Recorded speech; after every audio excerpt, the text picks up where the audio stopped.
Our 10 News School of the Week, powered by Duke Energy Florida, is Seminole High School in Pinellas County. And I'm headed out to the school later this morning to talk with the communication students. Then Ryan Bass will be speaking with the sports students. Very cool. They have sports there. They do. Sports media, too, which is really cool. Clearly a busy campus over there. So much so that our crew was out there earlier this week, and they're already asking some weather questions, too. Hello, my name is Emily Parrish. I'm a 9th grader at Seminole High, and I have a question for you today. What is the cause of the unusual weather, specifically all the severe hurricanes we've had this season in Florida?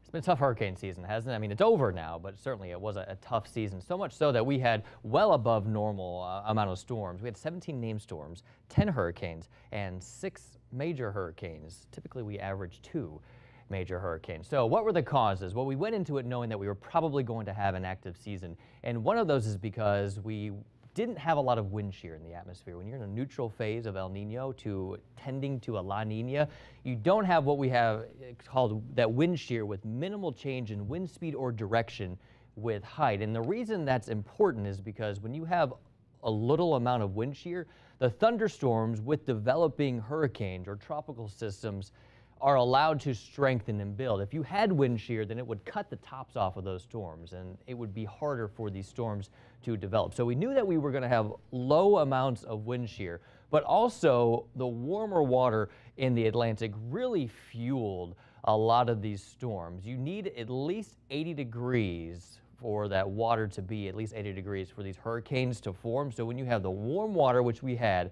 and you had a lot of warm water, you had temperatures all throughout the Atlantic into the Caribbean, in some places up to 3 degrees warmer than normal. So you really had conducive conditions for hurricanes to develop, and that's why we had such an active season.